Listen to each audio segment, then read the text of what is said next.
తెలుగు భాషా దినోత్సవం సందర్భంగా శ్రీ తనికెళ్ల భరణి గారితో ప్రత్యేక ముఖాముఖి వింటారు. వాడుక భాష ఉద్యమానికి ఆద్యులైన గిడుగు రామ్మూర్తి పంతులు గారి జయంతి అయిన ఆగస్టు 29ని ఆయన గౌరవార్థం తెలుగు భాషా దినోత్సవంగా జరుపుకుంటాం. తెలుగు భాషని సరళీకృతం చేసి మనకందించిన రామ్మూర్తి పంతులు గారి జయంతి నాడు శివతత్వాన్ని సులభతరం చేసి మనకందించిన శ్రీ తనికెళ్ల భరణి గారు మనతో ఉన్నారు. రంగస్థల నటులుగా, సినీ నటునిగా, కవిగా, రచయితగా, దర్శకులుగా బహుళ విభాగాలలో ఎన్నో అవార్డులు అందుకున్న బహుముఖ ప్రజ్ఞాశాలి తనికెళ్ల భరణి గారి ద్వారా మరిన్ని విషయాలు తెలుసుకుందాం. సార్ నమస్తే అండి. నమస్కారం తల్లి. సార్, తెలుగు భాషాభిమాని, సాంప్రదాయ కళాభిమాని అయిన మీకు ముందుగా తెలుగు భాషా దినోత్సవ శుభాకాంక్షలు తెలియచేస్తూ, గిడుగు రామ్మూర్తి పంతులు గారు వాడుక భాష కోసం ఏం చేశారో మీ మాటల్లో వివరిస్తారండి? ఒకప్పుడు భాష గ్రాంధికంగా ఉండేది, దాన్నే ఆదరించేవారు. గ్రాంధికంగా రాస్తేనే వాడు విద్యావంతుడు. ఈ వాడుక భాష అంటే ఆ పామర భాషని మామూలుగా వ్యావహారికంలో శిష్ట వ్యావహారిక తప్ప వాడకూడదని, అది రాసిన వాడు పెద్ద తెలివితేటలు లేనివాడని, ఒక విధంగా ఈ వ్యావహారిక భాషని వాడుక భాషని వెలివేశారనే చెప్పచ్చు. ఎందుకు పనికిరాని భాష అంటే యాక్చువల్ గా జరిగింది ఏమిటంటే, ఆ ప్రాకృతంలోంచి సంస్కృతం అంటే సంస్కరించబడిన భాష కాబట్టి సంస్కృతం అన్నమాట. అట్లాగా గతంలో సంస్కృతం వచ్చిన వాడే కవి, మామూలుగా తెలుగు రాసేవాడు పెద్ద కవి కాదు. అదే క్రమంలో ఇప్పుడు కూడా ఇలాగా జరుగుతున్న ఈ పద్ధతిలో గిడుగు రామ్మూర్తి పంతులు గారు అయితేనేమి, ఆయన ఏకంగా ఉద్యమంలాగా దీన్ని తీసుకొచ్చారు. ఇవాళ మనం చాలా హాయిగా తెలుగుని ఏమైతే మాట్లాడుతున్నామో దాన్నే రాస్తున్నాం. వ్రాసి అనే పదం కూడా తీసేసి రాసి అనే హాయిగా రాసుకుంటున్నాం. ఇలాగా అందుకు ముందుగా ఆయనకి పాదాభివందనం చేసుకుంటూ, ఆయన వెలిగించిన ఆ దివ్యని కొనసాగింపుగా గురజాడ అప్పారావు గారు ప్రప్రథమంగా వ్యావహారిక భాషలో రాసిన కన్యాశుల్కం దాదాపు 100 ఏళ్లు దాటినా కూడా ఇంకా అజరామరంగా ఇంకో 1000 ఏళ్ల వరకు దాన్ని వెనక్కి తిరిగి చూసుకోలేనంత పరమాద్భుతంగా కన్యాశుల్కం. ఆ తర్వాత ఇంకా వరవడి ఒక దశలో ఇంకా వ్యావహారిక అంటే సాక్షి లాంటి పానుగంటి లక్ష్మీ నరసింహారావు గారి సాక్షి వ్యాసాలు బహు ప్రసిద్ధాలన్నమాట. ఎంత ప్రసిద్ధం అంటే ఆ సాక్షి వ్యాసాలు రాజమండ్రిలో అప్పట్లో ఈ ఫారమ్స్ ప్రింట్ చేసి అవి ఇంకు ఆరడానికి దండేల్లా కడుతుండేవాళ్ళు, దానికి క్లిప్పులు పెట్టి. సాక్షి వ్యాసాలు ఎంత పాపులర్ అని చెప్పడానికి ఏమిటంటే, అక్కడ జనాలు ఈ ఇంకు ఆరకుండా దండాలకి ఇటువైపు కొంతమంది, అటువైపు కొంతమంది ఆరుతున్న ఇంకు చూసుకుంటూ చదివేవారట. అంటే ఒక రచయితకి ఇంతకన్నా అదృష్టం ఏముంటుంది అంటే, ఫారాలు ఆరకుండానే ప్రేక్షకులు దానికోసం తాపత్రయపడేవారు అన్నమాట. పానుగంటి వారు పరమాద్భుతమైన హాస్యాన్ని పండించడంలో దురదృష్టవశాత్తు అది గ్రాంధికం అవ్వడం వల్ల ఇవాళ జనానికి అది తెలియదు. అయితే ఇంద్రగంటి శ్రీకాంత్ శర్మ గారు ఇంకో కొంతమంది ఏం చేశారంటే, మళ్ళా ఈ మధ్య మన సాక్షి వ్యాసాలని సంపుటాలు 6 సంపుటాలని ఒక సంపుటంగా వేసినప్పుడు ఈ కంటెంట్ ఏదైతే ఉందో ఆయన రాసిన దాన్ని వ్యావహారిక భాషలో పరిచయం చేస్తూ ముందు ఒక పేజీ ఆ వివరణ, అంటే ఈ కంటెంట్ ఈ గ్రాంధికంలో ఏముందో అది ముందు పరిచయం చేశారన్నమాట. సో ఇవాళ మనం ఇంత హాయిగా మాట్లాడుకుంటున్నా, రాసుకుంటున్నా, దానికి ఆద్యులు గిడుగు రామ్మూర్తి పంతులు గారు. ఆయన్ని తెలుగు భాష ఉన్నంత కాలం స్మరించుకోవడం మన విద్యుక్త ధర్మం. అదమ్మా. ఓకే సార్, దేశ భాషలందు తెలుగు లెస్స అన్నారు. దీనిని మీదైన శైలిలో వివరిస్తారండి? ఏమిటంటే అమ్మా, ప్రతి భాషకి ఆత్మాభిమానం, ఒక గౌరవం ఉంటుంది. ఇది విశ్వనాథ సత్యనారాయణ గారు తెలుగు భాష మాట్లాడుతుంటే ఏదో పాట పాడుతున్నట్టు ఉంటుంది. అంటే తమిళ ప్రముఖ సుబ్రహ్మణ్య భారతి లాంటి మహాకవులు సింధు నదిలో పడవ ప్రయాణం చేస్తూ తెలుగు పాట పాడుకోవాలనుంది అన్నది. అంటే పరాయి భాష వాళ్ళు కూడా, పరాయి భాష అంటే మామూలు ఆషామాషి వాళ్ళు కాదు, పరమదేశ భక్తుడైన అలాంటి వాడు ఆ మాట్లాడడం ఎంత గొప్ప విషయం. అలాగే ఆంధ్రత్వం ఆంధ్ర భాష చ నా అల్పతపస ఫలం అన్నారు అప్పయ్య దీక్షితులు. అతను కూడా తమిళవాడు. ఆంధ్ర భాష చదవడం, రాయడం, తెలుగువాడిగా పుట్టడం, ఎన్నో జన్మ నా అల్ప తపస ఫలం. సామాన్యమైన తపస్సు చేస్తే వచ్చే వరం కాదు ఇది తెలుగువాడిగా పుట్టడం, తెలుగు భాష మాట్లాడడం. అని అప్పయ్య దీక్షితులు లాంటి మహానుభావులు అన్నారమ్మా. ఈ అంతకన్నా ఆనందించదగ్గ విషయం ఏముంది? దీన్ని దేశ భాషలందు తెలుగు లెస్స అని ప్రప్రథమంగా 14వ శతాబ్దంలో అన్నది శ్రీనాథుడు. ఆ తర్వాత ఉత్తరోత్తర కృష్ణదేవరాయలు తీసుకున్నారు కాబట్టి ఆయన చెప్పినట్టుగా ఇది ప్రచారంలోకి వచ్చింది. సార్, ఇప్పుడు జనరల్ గా ఏ భాషలో మాట్లాడినా మన మెదడు దానిని మాతృభాషలో తర్జుమా చేసుకుంటుంది అనేది శాస్త్రీయంగా ఒప్పుకున్న సత్యం అండి. అయితే ఇప్పటి తరానికి ప్రతి మాటని కూడా ఇంగ్లీష్లోకి మార్చి చెప్పాల్సి వస్తోంది. ఈ పరిస్థితి ఎందుకు వచ్చిందంటారండి? అంటే ఒకటే ఏంటంటే, ఒక ఇంగ్లీష్ విద్యావేత్త మన దేశానికి వచ్చినప్పుడు, అతను బ్రిటిష్ వాళ్ళ తరఫున వచ్చినప్పుడు అతను ఒక లెటర్ రాశాడనమాట. ఏం రాశాడంటే, I have travelled the length and breadth of India. నేను భారతదేశం యావత్ ప్రాంతం పై నుంచి కింద దాకా, లెఫ్ట్ నుంచి రైట్ దాకా నేను చదివాను. నేను ఒక్క దొంగని గాని ఒక్క మోసగాడిని గాని చూడలేదు. అయితే ఈ సంస్కృతి చాలా పటిష్టమైన సంస్కృతి. ఇక్కడ మనం పరిపాలించాలంటే మనం we have to break the very back bone of the India, that is their culture and language. వాళ్ళ వెన్నెముక ఇది ఏది? వాళ్ళ సంస్కృతి, వాళ్ళ భాష.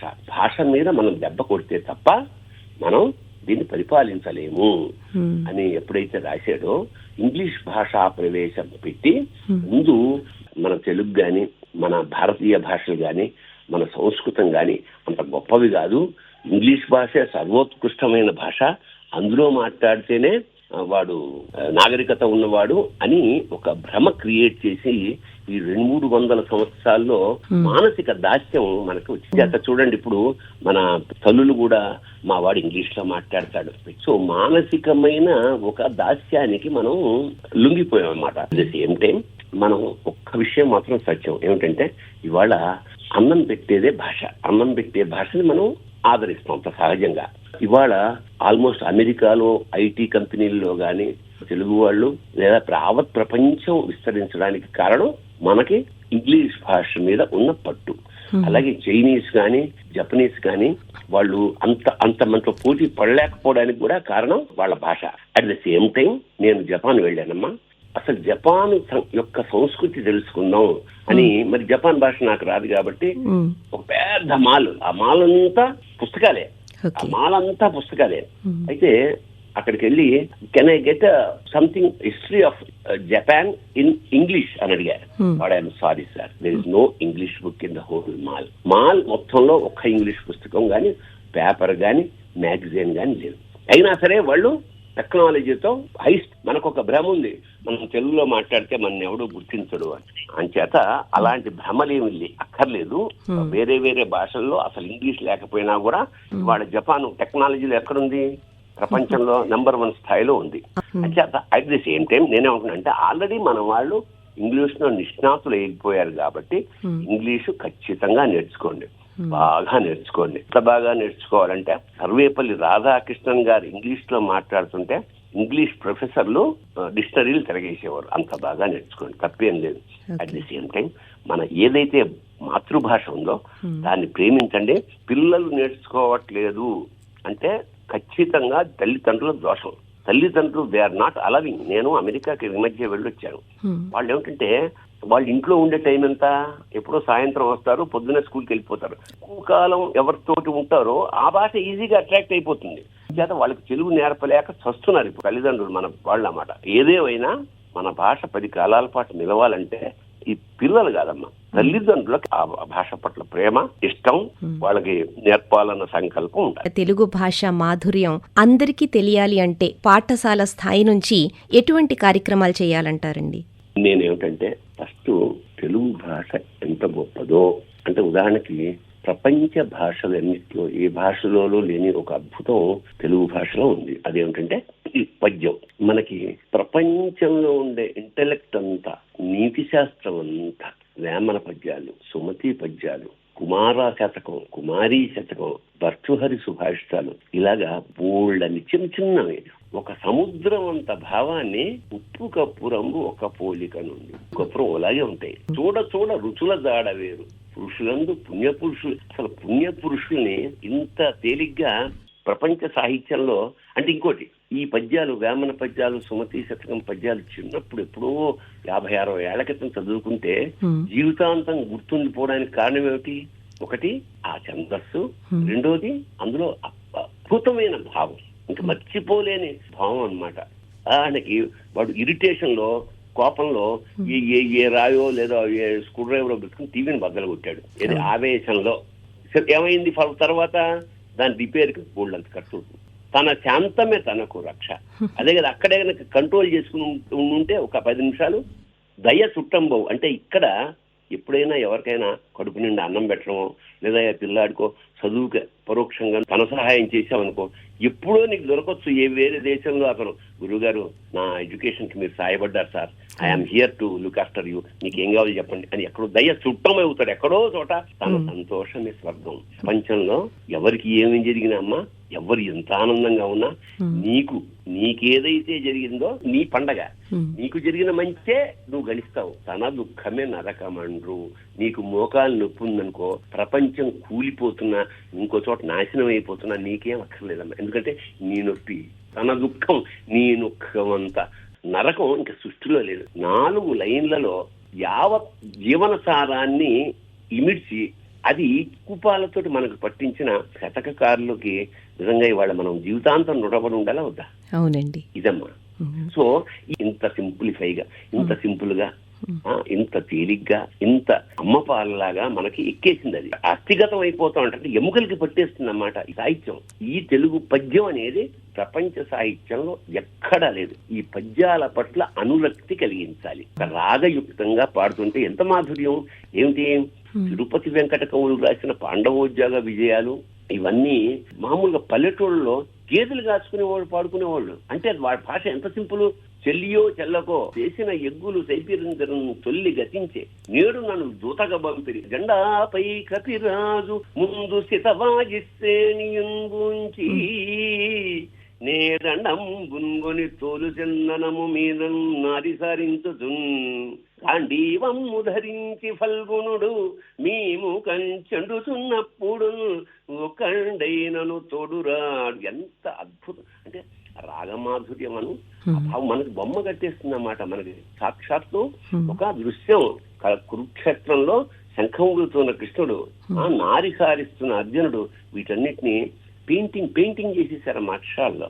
సో ఈ గ్రేట్నెస్ ఇదైతే ఈ గొప్పదనం ఉందో పద్యం తాలూకా గొప్పదనం, దీన్ని మనం మాకు చిన్నప్పుడు సంస్కృత పాఠం అని తెలుగులో వస్తుండేది. అవునండి. ఎంత అంటే మనకి పడుకుని లేస్తుంటే అది వస్తున్నప్పుడు మాకు తెలియకుండానే అది కంఠస్థం అయిపోయింది కదా. ఎంత సాహిత్యం, ముఖ్యంగా రేడియో తెలుగు భాషకి చేసిన సేవ ఇంత అంతా కాదుగా. ఆనాడు నుంచి ఈనాడు వరకు నేను ఇప్పటికి కూడా మా ఆకాశవాణి పాత పాటలన్నీ వింటుంటా. ఏమి సాహిత్యం, ఏమి సంగీతం! ఇప్పుడు సంగీతంలో పదాలు వినిపించని హోరు ఒకప్పుడు పాడుతున్న సెలయేర్ల గలగల హాయిగా వింటుంటే ఒక ఆనందం, ఒక ధ్యాన స్థితికి వెళ్ళేవాళ్ళం. ఇప్పుడు బుర్ర పిచ్చెక్కి పాడైపోతుంది అన్నమాట ఈ పరిస్థితి. ఈ మధ్య ఎక్కడో చదివా, నీకు నరాల వీక్నెస్ ఉంటే గనక 4 పద్యాలు నేర్చుకోమన్నాడు. 4 పద్యాలు కరెక్ట్ గా ఉచ్చరిస్తే నరాలు సెట్ అవుతాయి. అంటే సైంటిఫిక్ గా కూడా మన భాష అవుతుంది. తెలుగు వారికే సొంతమైంది ఈ పద్యం. అలాగే తెలుగు వారికే సొంతమైన మరో అద్భుత ప్రక్రియ అవధాన ప్రక్రియ. ఎంతో మేధో సంపత్తి ఉంటేనే గాని ఈ అవధాన ప్రక్రియను చేయలేరు కదండి. అటువంటి అరుదైన అద్భుతమైన అవధానం వైపు నేటి యువత అడుగులు వేయకపోవడానికి కారణం ఏంటంటారండి? అవధానం అనేది ఒక సాహితీ క్రీడ. దాన్ని ఎక్కడో అంటే పతాక స్థాయిలో తీసుకెళ్లిన వాళ్ళు తిరుపతి వెంకట కవులు. నా పూర్వజన్మ సుకృతం ఏంటంటే తిరుపతి వెంకట కవులలో ఒకరైన దివాకర్ల తిరుపతి శాస్త్రి గారు మా ప్రపితామహులు. వాళ్ళు ఆ సాహిత్యాన్ని ఎంత స్థాయిలో తీసుకెళ్ళారు. ఏనుగు నెక్కినాము ధరణిందులు మొక్కగా నికినాము సన్మానములందినాము బహుమానములన్ గ్రహించినారమెవ్వారిని లెక్క చేయక నివారణ దిగ్విజయంబునర్చి ప్రజ్ఞానిసునంచు పేరుగుని నారము. ఇది ఎలా ఉంటుందంటే ఆరంభం ఏనుగు నెక్కినాం అంటే ఒక దిషణాహంకారంలా మొదలవుతుంది పద్యం.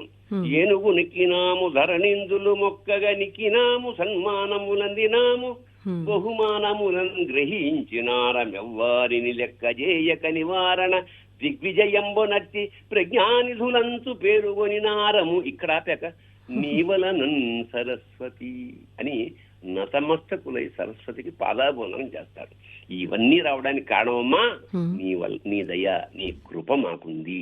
So this is the way. ఆ సాహిత్యాన్ని ఒక పై స్థాయికి తీసుకెళ్లిన వాళ్ళు తిరుపతి వెంకట కవులు. అయితే నేను ఒక్క విషయం చెప్తున్నానమ్మా, అవధానం 20-30 ఏళ్ల క్రితం ఎప్పుడో వాళ్ళు చేశారు, ఎప్పుడో తిరుపతి వెంకట కవులు చేశారు, ఎప్పుడో కొప్పరపు కవులు చేశారు, ఎప్పుడో దివాకర్ల వెంకటావధాని గారు చేశారు అని విన్నాం. కానీ గత 20 ఏళ్లుగా మీరు గమనిస్తే జాగ్రత్తగా, ఈ 20 ఏళ్లలో జరిగినన్ని అవధానాలు తెలుగు భాష పుట్టేకి ఎప్పుడు జరగలే. మాడుగుల నాగపణి శర్మ గారు ఏకంగా 40 రోజుల పాటు హైదరాబాద్ లో 3 సార్లు చేశాడు. ద్విశతావధానం చేశారు ఆయన ఏకంగా. మేడసాని మోహన్ గారు, కొత్త కుర్రాళ్ళు, మన గరికపాటి వారు, ఎన్ని చేశారు. గరికపాటి వారు, వద్దిపర్తి వారు. ఇవాళ నాకు తెలిసి ఇవాళ 10-15 మంది అవధానులు ఉన్నారమ్మా. రెండోది, అక్కడ అమెరికాలోనే పుట్టి పెరిగి తెలుగు నేర్చుకుని ఫస్ట్ సంస్కృత ఆంధ్ర అవధానం చేసిన 18-20 ఏళ్ల కుర్రాడు గన్నవరం లలితాదిత్య అనే ఒక కుర్రాడు ఉన్నాడు. ఆ అవధానం నేను రవీంద్ర భారతిలో చూశాను. అంచేత నేనేమంటున్నానంటే, మీరు ప్రచారం చేయాలి. ఎప్పుడో ఏడాదికోసారి చెప్తే కుదరదమ్మా. మీరు ఒక ఉద్యమం లాగా, ముఖ్యంగా మీడియా వాళ్ళు, ముఖ్యంగా ఆకాశవాణి, ఎక్కడెక్కడ అవధానాలు జరిగాయి, ఎంత అద్భుతంగా జరిగాయి, వాటి ప్రచారం చేయాలి, వాటి ప్రసారం కూడా చేయాలి. చాలా బ్రహ్మాండంగా ఉంది. నేను ఎక్కడికి వెళ్ళినా సింగిల్ ఎజెండా అమ్మా, తెలుగు భాష, తెలుగు సంస్కృతి. నాకు తెలిసి మొన్న 20 రోజుల్లో దాదాపు 25 ప్రోగ్రామ్స్ ఇచ్చా భాష మీద, ఇంటరాక్షన్ సెషన్స్ లో. అట్లాంటా తెలుగు సభలకు వెళ్ళాను, అక్కడి నుంచి కెనడాకి వెళ్ళాను, అక్కడి నుంచి డల్లాస్కి వెళ్ళాను. ఎక్కడికి వెళ్ళినా సరే ఆడియన్స్ లోటు లేదు, ప్రేక్షకులు next generation they are ready to take. కాకపోతే ఇచ్చేవాడు కావాలి, గురువు. సార్, ఇప్పుడు మీరు అటు నాటక రంగంలోనూ ఇటు సినీ రంగంలో కూడా నిష్ణాతులు. అయితే నాటక రంగంలో తెలుగు ఇప్పటికీ తన వైభవాన్ని కోల్పోలేదు. కానీ సినీ రంగానికి వచ్చేసరికి కళకి కళకి, వానికి ఇలా తేడా లేకుండా తెలుగు స్థాయి కాస్త తగ్గిందనే చెప్పాలి. దీని మీద మీ అభిప్రాయం ఏంటండి? అంటే ఇక్కడ ఏమైందంటే అమ్మ, నాటకం అనేది ఒక 2-3 వేల రూపాయలతో, లేదా 1000 రూపాయలతోటి నాటకం, లేదా 5000 మ్యాక్సిమం తో నాటకం వేసేయచ్చు. రెండోది, నాటకం వేసేవాడు పారమైన శ్రద్ధ ఉంటే తప్ప నాటక రంగానికి రాడు.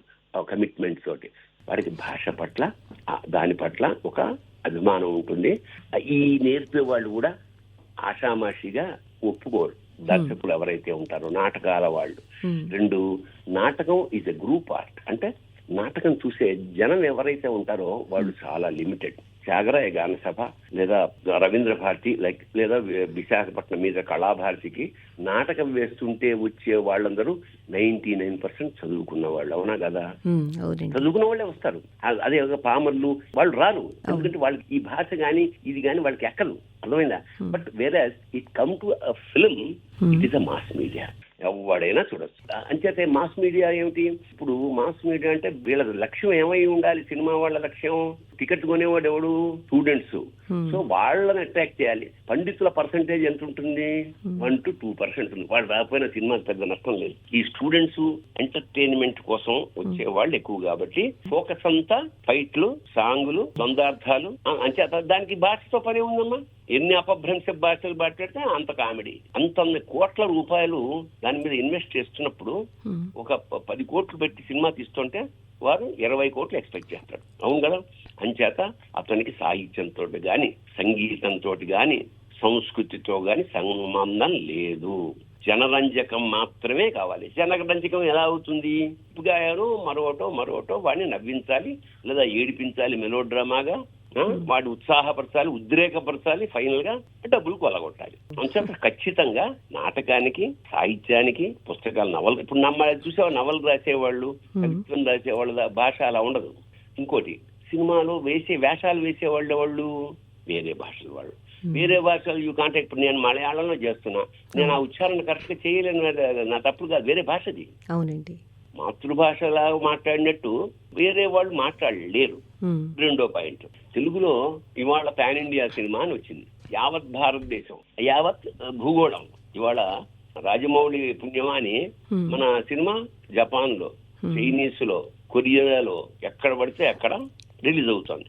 ఆ భాషలో 70. అవునా? అంచేత ఎక్కడికో వెళ్ళిపోయింది. ఇంత డబ్బు సంపాదిస్తున్నప్పుడు మనకు కావాల్సింది అంటే వేరే అన్ని రంగాల భాషల నటులు కావాలి. అందుకని ఏం చేస్తున్నారు, సమస్తం ఎక్కడెక్కడ భారతీయ భాషలో ప్రసిద్ధ నటులందరినీ ఇందులో పెట్టేస్తారు. సో వాళ్ళకి ఆ భాష రాదు కదా, అందుకని వాళ్ళకి భాష కష్టం. నువ్వు నమ్ముతావో లేదో, తమిళ వాళ్ళు గాని, మలయాళీ వాళ్ళు గాని, కన్నడం వాళ్ళు గాని సౌత్ ఇండియా భాషలో నువ్వు తప్పు ఉచ్చారణ చేస్తే దే జస్ట్ రిజెక్ట్. తప్పుడు భాషా ప్రయోగం చేస్తే కర్ణాటక వాళ్ళు రాళ్ళు కొడతారు. కానీ మన వాళ్ళు చాలా సహృదయులు. మన ఒత్తులు లేకపోయినా, కొమ్ములు లేకపోయినా, ఏం లేకపోయినా పరాయి వాళ్ళు భాష మాట్లాడేస్తుంటే మన వాళ్ళు దాన్ని ముచ్చటగా వింటారు. అది అంత సహృదయం తెలుగు వాళ్ళు. ఏం చేస్తాం సార్? అలాగే ఇప్పుడు ఎంతో తాదాత్మ్యంతో వాగ్గేయకారులు రచించిన కొన్ని కృతులుంటాయి. ఉదాహరణకి సొగసు చూడతరమా, ఇటువంటి వాటిని వాళ్ళు ఎందుకు రాశారు ఆ సందర్భాన్ని పక్కన పెట్టి సినిమాల్లో వేరే అర్థాలతో వాడేస్తూ ఉంటారు. ఇది ఎంతవరకు సమంజసం అంటారండి? సమంజసం అంటే వీడికి అది తెలియాలి కదా, ఎందుకు రాశాడు, ఏ ఆర్తితో రాశాడు, ఏ ఉద్దేశంతో రాశాడు. ఇప్పుడు త్యాగరాజస్వామి, అన్నమయ్య సినిమా వాళ్ళు ఎల్లుండి షెడ్యూల్ అండి మీరు అర్జెంట్ గా రాయమంటే రాసిన వాళ్ళు కాదు కదమ్మా. అవునండి. వీళ్ళేం చేశారు, వీళ్ళు చక్కగా సంకల్పం పెట్టుకుని ఇష్టంగా ఆర్తిగా వాళ్ళు రాశారు. ఈ సంగీతం విషయంలో ఫస్ట్ సెకండ్ సినిమా వాళ్ళని మనం ఏమన్నా అనొచ్చు. ముందు సంగీత కళాకారులు ఉన్నారే, కచేరీలు చేసేవాళ్ళు, వాళ్ళు కూడా దాని యొక్క రసజ్ఞత అంటే, ఇప్పుడు మీకు కరెక్ట్ గా చెప్పాలంటే ఎందరో మహానుభావులు అని ఒక కీర్తన ఉంది. మీరు మామూలుగా ఎక్కడైనా కచేరీల్లో వింటున్నప్పుడు అందులో ఎందరో మహానుభావులు ఉండే ఆర్తి కన్నా ఆ స్వరాలు, ఆ విద్య, అతని ప్రతిభ ఇది చూపించడానికి పడే తాపట్టం. ఇప్పుడు ఎందరో మానుభావులు అది కాదు కదా. అవునండి, అది కాదు. దాన్ని కరెక్ట్ గా పాడినవాడు త్యాగయ్య సినిమాలో నాగయ్య గారు. ఎందరో అని ఎంతో ఆర్తిగా పాడారు చూడండి అమ్మా. ప్రతి కీర్తనలోనూ ఆ ఆర్తి ఉంది. సంగీతం త్యాగరాజ స్వామి లేదా అన్నమయ్య తరంగాలు ఇవన్నీ నిలబడుతున్నాయంటే తమిళ వాళ్ళ సలవ, తమిళ సలవే, అందులో నో డౌట్. ఎందుకంటే ఇక్కడ 10 మంది రారు, అక్కడ వేలల్లో ఉంటారు, సంగీతానికి టికెట్లు కొంటారు. అందుకనే ఇప్పుడు ఎంఎస్ సుబ్బలక్ష్మి గాని, మంగళం వాళ్ళ బాలసుబ్రహ్మణ్యం గారు కానీ వీళ్ళందరూ ఏమిటి, ముందు భాష నేర్చుకుని తర్వాత సంగీతం పాడారు.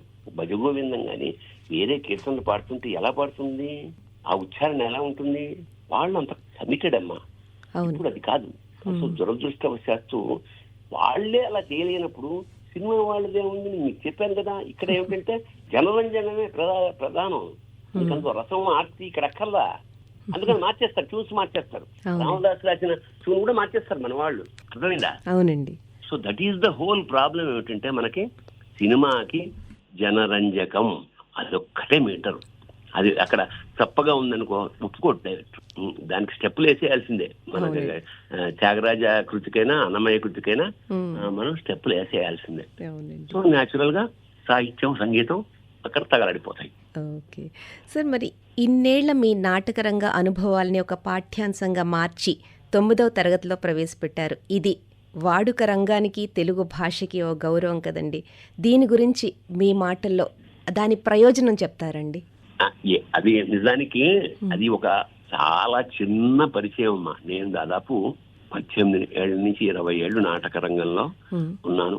నాటక రంగం, మెలోడ్రామా అలాగా ఒక దశలో నాన్న వచ్చావా నాన్న అలాగా ఉనికిపోతూ ఏడుస్తూ అన్ని ఓవర్గా చేసేవారు. ఆ ఓవర్గా చేసే ఒక స్థాయి నుంచి మేము దాన్ని మా గురువు గారు రాళ్లపల్లి గారు ముగింపు లేని కథ, లేదా అప్పటి ఆ కాలంలో కొంత రియలిస్టిక్ డైలాగ్, అంటే డైలాగ్ చెప్పడంలో అయితేనేమి, డైలాగ్ రాయడంలో అయితేనేమి, పెర్ఫార్మెన్స్ లో అయితే మేమేం చేసామంటే చిన్న ప్రయోగం, సాధ్యమైనంత రియలిస్టిక్, సహజత్వానికి వీలైనంత దగ్గరగా మేము నాటకాలను రాయడం, వేయడం ప్రారంభించాం. ఆ తర్వాత నేను అందిపుచ్చుకుని నేను ప్రయోగాత్మక నాటకాలు కొకరొకో, గోగ్రహణం, జంబూద్వీపం, చెల్ గుర్రం, 4వ కోతి, హుళక్కి, గాలి హోరుమయ్య 10 నాటకాలు దాకా రాశాను.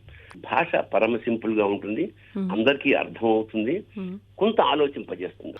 నా జర్నీని జస్ట్ ఒక్క పేజీలో ఉడికేది నాటక పరిచయం. అంటే ప్రభుత్వం వాళ్ళు ఒక ఒక నాటకానికి సంబంధించిన ఏదైనా పరిచయం చేయమంటే సాంఘిక నాటకాలు ఎలా ఉంటాయి, పౌరాణిక నాటకాలు ఎలా ఉంటాయి అని జస్ట్ ఆసక్తి అనురక్తి కలగజేయడానికి రాసిన వ్యాసం అది. అంతే కానీ అది చాలదమ్మా. కనీసం నెలకు ఒకసారి పిల్లలతో నాటకం ఆడించడమో లేదా ఒక రంగస్థలానికి ఒక నాటకం అచ్చంగా చూడడానికి ఈ పిల్లల్ని కూడా తీసుకెళ్తే వాళ్ళకి ఆ గొప్పతనం ఏమిటి, అసలు ఏమిటి, ఎలా. ఎందుకంటే కేవలం ప్రతివాడు ఇంజనీరు డాక్టరే అవ్వక్కర్లేదమ్మా, ఇట్లు కూడా కావాలిగా. కొంతమంది క్రీడాకారులు కావాలి కదా.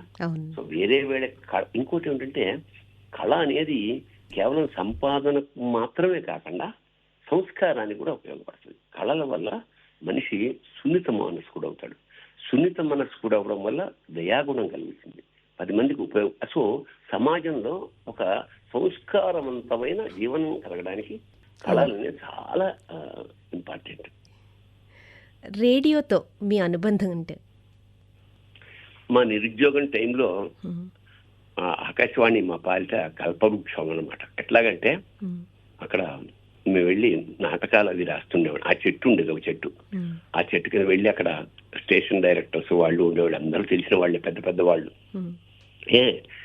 వెళ్ళగానే అక్కడే పేపర్లు ఇచ్చి మేము వచ్చింది నాటకం రాసేసి అక్కడ నాటకం కుదిరితే చదివేస్తే మాకు 35 రూపీస్, అప్పుడు చాలా పెద్ద అమౌంట్ అది, ఇచ్చేస్తే అలా వారానికి ఒకసారి అంటే నెలకు 4 సార్లు అలాంటి అవకాశాలు ఆకాశవాణి ఇచ్చేది. ఆకాశవాణి సాహితీ నిలయం, మహానుభావులు, సంగీత విద్వాంసులు, అసలు వాళ్ళు నడిచిన ఆ నేల మేము ఇప్పటికి కూడా నాకు అనిపిస్తే నాకు కళ్ళు చెమరిచి నాకు పాదాభరణం చేయాలనిపిస్తుంది ఆ నేలని. ఎంతంత మహానుభావులు అక్కడ వచ్చి వెళ్ళేవాళ్ళు. అలాగా ఆకాశవాణితో అనుబంధం అంటే ఆకాశవాణి మా సాహిత్యానికి అయితేనేమి మా జీవనానికి ఏమైతేనేమి ఒక అమ్మ లాంటిది మాకు. ఆ కృతజ్ఞతతోటే నేనేమిటంటే నేను మిథునం తీసినప్పుడు ఆకాశవాణిలో ఉండే అప్పటి కార్మికుల కార్యక్రమం, మ్యూజిక్, ఇంకా కొన్ని సంస్కృత పాఠం ఇవన్నీ కావాలని కోరి నేను నా సినిమాలో పెట్టానమ్మా. అంత ఇష్టం, అంత గౌరవం ఆకాశవాణి అంటే నాకు. సార్, మరి చివరిగా తెలుగు భాషా దినోత్సవం సందర్భంగా మా వంటి వారికి మీరిచ్చే సూచన, సలహా? ఫస్ట్ బాగా తెలుగు చదవండి. నేనేమిటంటే మీరు మళ్ళా ఎంత వయసు వారైనా సరే పెద్ద బాల శిక్షని ఒక్కసారి మళ్ళా చదవండి. పెద్ద బాల శిక్ష ఎలాంటిదంటే ఎంఏ పిహెచ్డి వాడికి కూడా అందులో సమాధానాలు ఉంటాయి. అంటే పిహెచ్డి స్థాయి వాడు కూడా కరెక్ట్ గా బాల శిక్ష ఇవాళ చదవగలిగితే చాలా గొప్ప విషయం. అందులో లేనిది లేదమ్మా, అంత ఉంటుంది పెద్ద బాల శిక్షలో. గిఫ్ట్ పెద్ద బాల శిక్ష ఇవ్వండి, అది నేర్చుకోండి. మన జీవితానికి పెద్ద బాల శిక్ష కంప్లీట్ గా వస్తే ఎంఏ పిహెచ్డి ఎవడు ఇవ్వక్కర్లే, మనకు మనమే ఇచ్చేస్తాం. ఈ రోజు తెలుగు భాషా దినోత్సవం సందర్భంగా తెలుగు భాష సౌరభాలని ఆస్వాదించే అవకాశం, మీ అమూల్యమైన సమయాన్ని వెచ్చించి మాకిచ్చినందుకు ఆకాశవాణి తరఫున ధన్యవాదాలు తెలియజేసుకుంటూ నమస్కారం అండి. మంచిది తల్లి, మంచిది. ఇంతవరకు తెలుగు భాషా దినోత్సవం సందర్భంగా శ్రీ తనికెళ్ల భరణి గారితో ప్రత్యేక ముఖాముఖి విన్నారు. సమర్పణ ప్రాంతీయ వార్తా విభాగం, ఆకాశవాణి విశాఖపట్నం కేంద్రం. వెలువడింది ఆకాశవాణి విజయవాడ కేంద్రం నుండి.